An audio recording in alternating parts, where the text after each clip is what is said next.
मुसलमान यहाँ by choice है, बाई चांस नहीं है। ये बात सरकार को याद रखनी चाहिए। मगरूर आदिया दरख्तों को पटक जाएगी और वही साग बचेगी जो लचक जाएगी। आप बहुत इंतजार कर रहा हूँ और आपको असर न करे तो बता देना मुझे। पहली बात, नरेंद्र मोदी बहुत छोटे कि राजमहलों से खंडों का रास्ता हो जाएगा, राजमहलों से खंडों का रास्ता हो जाएगा। हम फकीरों से जो उलझेगा वो फना हो जाएगा। लेकिन आप जब वोट डालने जाते ये नहीं देखते कि ये नेता हमारी आवाज बनेगा नहीं बनेगा, हमारी लड़ाई लड़ेगा लड़ेगा, हमारे साथ खड़ा होगा नहीं खड़ोगा। 5 साल कम है, हमें मालूम है हुनर अपना, जिस ओर चल निकलेंगे रास्ता हो जाएगा। बच्चों को मारपीट हुई और उसने आंसू गैस के गोले छोड़ दिए, पुलिस लाठियां लेके घुस गई हॉस्टल में। हमारी बच्चियां हमारी बहनें वहां बहुत मुसीबत में थी। मुझे फोन आया, मैं पंजाब से आता, मैं सीधा जाना हेडक्वार्टर। जब मैं हेडक्वार्टर से 2 घंटे बाद जाने लगा तो बच्चे ने मेरा हाथ पकड़ लिया। उसने कहा अगर आप चलेंगे ना तो पुलिस हमें बहुत मारेगी। मैंने कहा कि खराब हो जाएगा, क्योंकि एक होता दिखावा असल। तो मैंने कहा मैं गाड़ी दिया, मैं गाड़ी के ऊपर बैठ गया और मैंने वहां एक स्टेटमेंट दिया था। तो आज भी मेरे याद है, आज भी तो दोहरा के कहा कि मुसलमान यहाँ बाई चॉइस है, बाई चांस नहीं है। ये बात सरकार को याद रखनी चाहिए।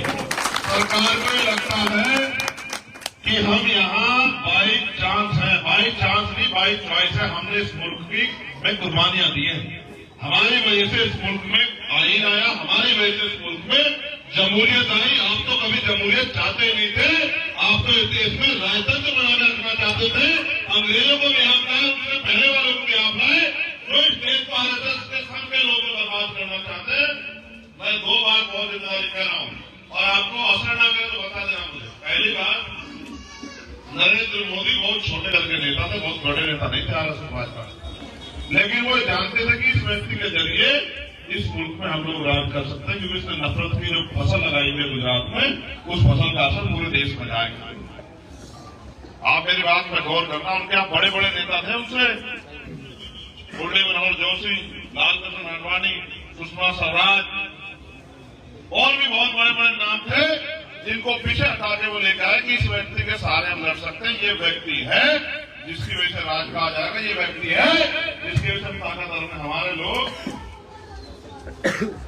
अगर जानवर को भी 2-3 बार देना दुष्काल ले जाए तो जानवर भी उधर को मुंह नहीं कर। आप करके देखना अपने घर में, मैं जो कह रहा हूँ। लेकिन आप हमेशा बेचैन होते हो, अपमानित होते हो, चुप करते हो और फिर भी उन्हीं की पल्ले जाके पकड़ते जो आपसे पल्ले घूमते। आप भी काम करने वाले का साथ देने में असल में बता रहा हूँ जिम्मेदार नहीं। मैं आपको एक बात कह रहा हूँ, भाई कह रहे थे कि हमें विश्वास है, हमें उम्मीद करेगा। मैं आपको जीवन जिम्मेदार से कह रहा हूँ, वचन देकर रिकॉर्ड कर लेगा। अगर किसी किसान पे, नौजवान पे, मुसलमान पे, दलित पे, आदिवासी पे अगर उंगली उठ गई तो उंगली उठाने वाला चैन से नहीं बैठेगा। मेरी बात को याद रखना।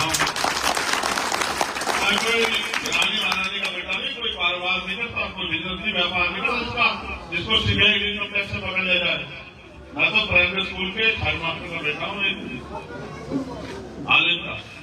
और पूरी जब से मैंने आंदोलन चला 11-12 साल हो गए, आज तक मैंने पीछे मुड़ कर देखा। मैं बता नहीं सकता, मेरे साथी जानते, मेरे पैरों के नखून खिंचलियां नाची के आंदोलन में। मैं आपको दिखाऊंगा तो कसम दिखाने से हरे हो जाते हैं। मेरे तकलीफ के दिन होंगे, नखून खिंचलियां। मैंने मुझसे कहा दलितों की लड़ो, मुसलमानों के आवाज उठाओ। हमने बहुत फिर से सही कर दिया। हमने कहा कि जो आए कर लो, लड़ाई लड़ी जाएगी तो लड़ी जाएगी। इतनी लाठियां हमारे 250 लाठियां, 250 लाठियां जो बंदूक चलाते करते लाठियां करते 250 लाठियां हमारी मेरी रीढ़ मिट्टी में क्या थे।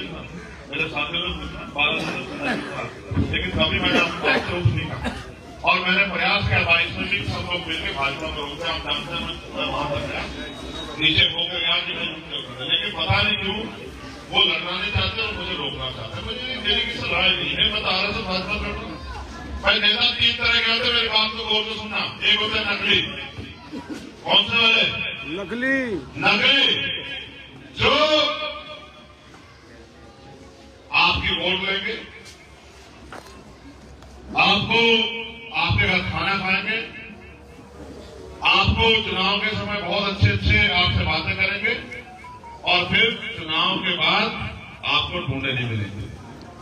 5 साल बाद फिर आपको उनका पता लगेगा कि भाई वो कहीं है और वो हमारे कहीं है।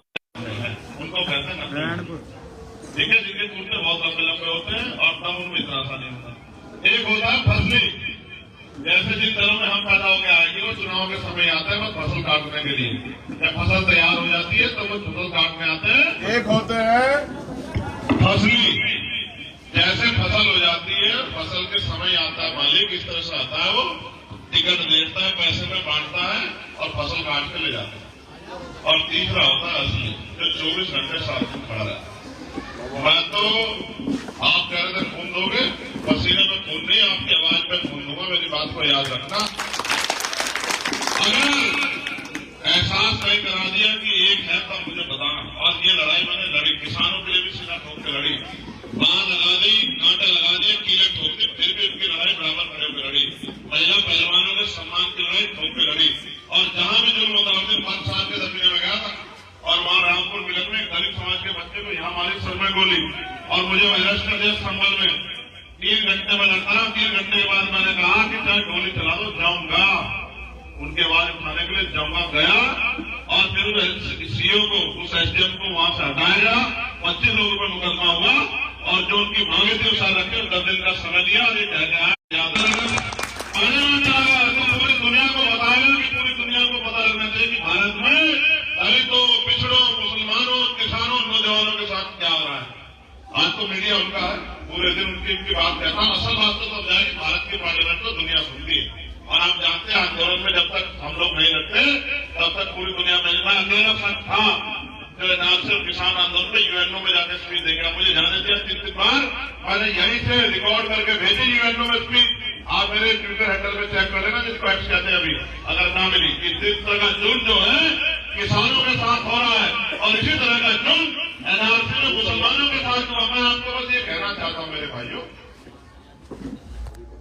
आप 10 रुपए का सामान खरीदते कि पानी की बोतल लाए, आपने 4 बार देखी होगी जिस कंपनी खरीदे उसी की है या नहीं, इसमें जो माल है वो पूरा है या नहीं है। ये बोतल कहीं टूटी भी तो नहीं, फटी तो 4 बार देखी होगी आपने। लेकिन आप जब वोट डालने जाते ये नहीं देखते कि ये नेता हमारी आवाज बनेगा नहीं बनेगा, हमारी लड़ाई लड़ेगा नहीं लड़ेगा, हमारे साथ खड़ा होगा नहीं खड़ोगा। 5 साल कभी हमें अच्छी शक्ल देखने को मिलेगी नहीं मिलेगी। मैं तो बस इसलिए आपसे कह रहा हूं, मैं आपको पैसा नहीं दे सकता, लेकिन मैं अपने खून का एक कतरा कतरा अपने सम्मान में लगा दूंगा। और आपने मुझे चढ़ाई के बदले और मेरी उम्र 60-65 साल नहीं कि मैं एमपी बनने के बाद, इसके लिए हमारे बहुत सारे साथी चलेंगे भाजपा के साथ एमपी बनने के लिए। एमपी बनने की लड़ाई नहीं लड़ रहा हूं, बस ये गला बचा के रखना चाहता हूं कि ये गला आपका ही रहे। ऐसे जो सहारा देता है कोई सहारा भी देता है। अगर बहुत सारे लोग इस देश में पूंजीपति से पैसा लेकर राजनीति करते हैं, अब वो पूंजीपति भाई काम करते हैं क्योंकि मालिक के हिसाब चलना पड़ता ना। मैं नहीं चाहता कि हमारा मालिक कोई और बने। आप लोग हिम्मत ताकत दो और लड़ाई का पुनर् देखो। अगर आपको, आप जिस तरह से एनआरसी में आपने दुआई की थी, उस तरह से अगर आप अपने घर में रोज दुआ ना करो और हर दुआ में ये ना कहो कि चंद्रशेखर आजाद सलामत रहे, चंद्रशेखर आजाद रहे, तब मुझे कहना। मैं तो आपसे ये कह रहा हूं, आप पार्लियामेंट इसलिए बनी है और पार्लियामेंट की सीटें इतनी इसलिए बना, एक ही व्यक्ति चुनाव हुआ करता, इसलिए एक व्यक्ति से चुनना वो प्राइम मिनिस्टर बन जाएगा। अलग अलग हल्के इसलिए बनाए हैं कि आप अपने यहाँ वोट देते हुए महसूस करो कि ये आदमी हमारे लिए कुछ करेगा नहीं करेगा, ये आदमी मजबूत है या नहीं है, ये आदमी हमारा सहारा बनेगा नहीं, ये हमारे आदमी आवाज उठाएगा नहीं उठाएगा। और एक पार्टी सिस्टम होता, पार्टी का एक व्यक्ति लड़ा करता, उसी को लोग वोट करा करते, प्राइम मिनिस्टर बन जाया करता। ये क्षेत्रों में इसलिए बांटा कि आप अपने यहाँ से जिम्मेदार लोगों को मौका दो। अब आप देखो, आपने जिताया नहीं था पिछली बार गठबंधन के प्रत्याशी, क्या हुआ? गठबंधन नहीं था, बताओ गठबंधन था, बाहर डाल दिया, आया 5 साल, किसी झूठ में बोला और सच सुनना चाहते थे, वो जाहिर तलवार है वोट। 370 में कहां खड़ा था भाई? जिम्मेदार लोगों को बताओ जो पत्रकारिता काम करते, कहां खड़े 370 में? आज पसपा के लोग बताओ, बीजेपी के साथ थे नहीं, 3 तलाक में कहां थे बताओ, एनआरसी में कहां खड़े थे बताओ, और अभी राज्यसभा में कहां खड़े थे आप बताओ, देखा हमने? और क्या नहीं कहा भाजपा के नेताओं ने, क्या नहीं कहा पार्लियामेंट में? अगर होता चंद्रशेखर आजाद तो जबड़ा पकड़ के जवाब देता कि किस तरह से अपमान किया। क्या नहीं कहा कि दलित भाई को हमने देखा नहीं देखा? आप तो ये सोच रहे हो कि ये पैसे वाले कारोबारी भेड़ बकरियां ये लड़ रही, भेड़ बकरियां लड़ती देखिए आपने, भेड़ बकरियां कुर्बानी दी जाती है, ठीक है? आप इन्हें माला बनाने सोचते हो नेता तो संघर्ष से बनता है। मैं तो आपका भाई हूं, मैं कहा नेता हूं, मैं नेता होता तो मैं किसी कहां जाता लड़ने के, मैं तो गोली खा के बैठा हूं। बताओ आपके सामने गोली लगी या नहीं लगी? भाई सीबीआई इनकम टैक्स में रुपया तो गोली चलाई, तो मालिक की रहमत थी, महापुरुषों का आशीर्वाद, गोली से बच गया। गोली से भी नहीं मारा, इसलिए नहीं मारा कि मुझे ऐसा महसूस होता है कि उसने मुझे चुना है इस लड़ाई को लड़ने के लिए। जिस तरह से उस समय उन्होंने बाबा साहब को हिम्मत ताकत दी कि जाओ लड़ो, हम आपको ताकत देंगे, लोग आपके साथ देंगे। इसी तरह से उसने मुझे उस ऊपर वाले जिस शक्ति को आप मानते हैं, कुदरत जिसको भी आप मानते हैं, उसने मुझे ताकत दी कि जाओ लड़ो। आज जो मुल्क के दौर है, आपके जैसे व्यक्ति की जरूरत है, इससे मेरे लोग जिंदा होना कौन जिंदा रहने दे रहा है? यहाँ तो दुनिया में बोले चल रही है, बताओ कितने लोगों की जान सरकार और पुलिस की कस्टडी मर रहे लोग, पूर्व MP पूर्व MLA मर रहे नहीं मर रहे। फिर तो मैं तो आपसे मदद मांगने के लिए कि लड़ाई में मेरी मदद करो, मुझे एक मौका देके देखो। बताओ ये 2 महीने आपके पास, मुझे एक मौका देके देखो और फिर आप बताना।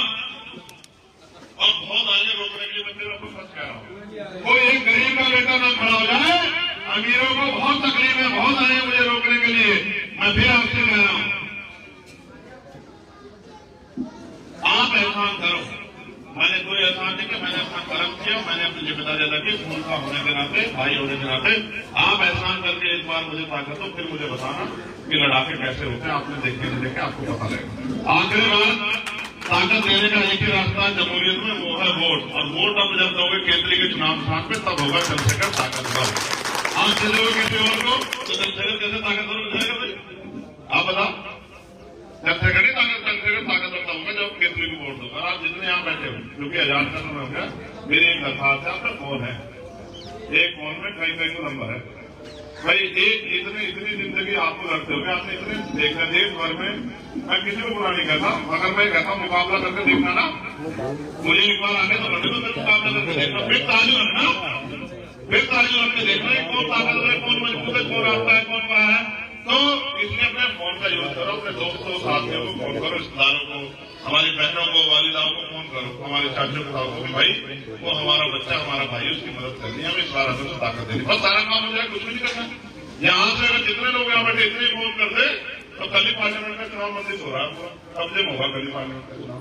आप सब लोग बस ये उम्मीद करके मैं आपसे ये अपील कर रहा हूँ कि इस लड़ाई को लड़ने का आप मुझे मौका दे। और आखिरी बात ये है, इधर देखो जरा, इसके बगैर काम चलेगा, ठीक है?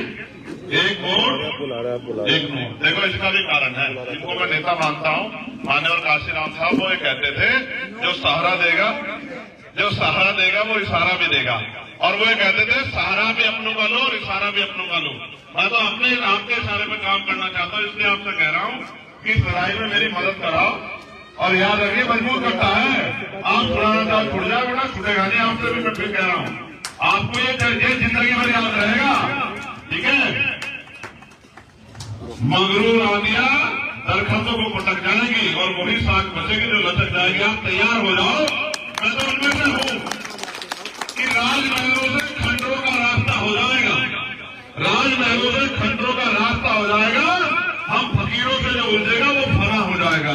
हम दरिया है, हमें मालूम है हुनर अपना, जिस ओर चल निकलेंगे रास्ता हो जाएगा। बहुत बहुत शुक्रिया।